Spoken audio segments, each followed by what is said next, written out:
இன்னைக்கு நாம Python program எப்படி ரன் ஆகுதுன்னு பார்க்க போறோம். ஸோ இப்போ ஸ்க்ரீன்ல பார்த்தீங்கன்னா ஒரு பைத்தான் ப்ரோக்ராம் எழுதியிருக்கோம். அந்த ப்ரோக்ராம் வந்து நம்ம demo.py அப்படிங்கிற பேர்ல சேவ் பண்ணியிருக்கோம்.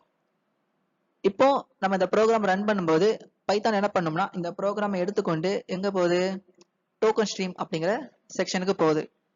டோக்கன் ஸ்ட்ரீம் என்ன பண்ணும்னா நம்ம கொடுத்த பைத்தான் ப்ரோக்ராமை சிறு சிறு பகுதி என்ன பண்ணுது, பிரிக்குது. அதாவது ஃபங்க்ஷன் நேம் தனியா, பேரந்திஸ் தனியா, ஸ்ட்ரிங் தனியா, இந்த மாதிரி சிறு சிறு பகுதியா பிரிக்குது. அப்படி பிரிச்சுட்டு அதை என்ன பண்ணுதுன்னா ஏஎஸ்டி அப்படிங்கிற அந்த செக்ஷனுக்கு என்ன பண்ணுது, அனுப்புது. அது நம்ம கொடுத்த டோக்கன் ஸ்ட்ரீமை வாங்கி ஒரு ப்ராசஸ் பண்ணி அது ஒரு ஃபார்மேட்ல கொடுக்குது. ஸோ அப்படி கொடுக்குற ஃபார்மேட்டை என்ன சொல்லுவாங்கன்னா ட்ரீ ஸ்ட்ரக்சர்னு சொல்லுவாங்க. ஓகேவா?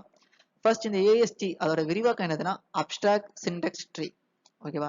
இது எதுக்காண்டி ட்ரீ ஸ்ட்ரக்சர்ல கன்வெர்ட் பண்ணுதுன்னா பைத்தான் புரிஞ்சுக்கிறதுக்காண்டி என்ன பண்ணுது, இது கன்வெர்ட் பண்ணுது.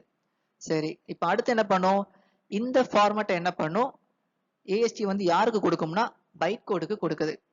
பைட் கோடு இந்த ஃபார்மேட்டை வாங்கி கன்வெர்ட் பண்ணு ஒரு ப்ராசஸ் பண்ணுது. ஸோ அது ஒரு ப்ராசஸ் பண்ணி ஒரு அவுட்புட்டை கொடுக்குது. சரியா? சரி, அந்த பைட் கோடு அந்த கோடு வந்து எங்க இருக்கும்னா பைகேட்ச் அப்படிங்கிற ஃபோல்டருக்குள்ள தான் இருக்கும். ஸோ இந்த பைகேட்ச் ஃபோல்டருக்குள்ள ஒரு ஃபைல் ஒன்று ஜென்ரேட் ஆகும். அந்த ஃபைலுக்கு ரேண்டம் ஒரு நேம் கொடுத்து இந்த பைட் கோடை அதுக்குள்ள ரைட் பண்ணி வச்சிரும்.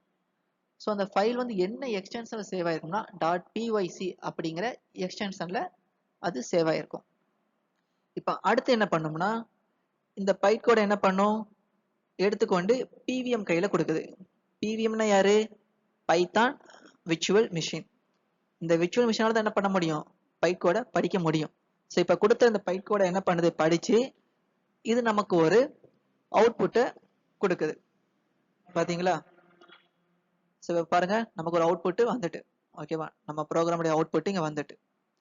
இப்படிதான் என்ன பண்ணுது, நம்ம ஒரு ப்ரோக்ராம் எழுதி ரன் பண்ணும்போது ஒரு அவுட்புட் வருது பார்த்தீங்களா, அந்த அவுட்புட் வர்றதுக்கு முன்னாடி இத்தனை ப்ராசஸ் நடக்குது. ஓகேவா? இப்படி ப்ராசஸ் நடந்தால் என்ன பண்ணுது, நமக்கு ஒரு அவுட்புட்டே கிடைக்குது.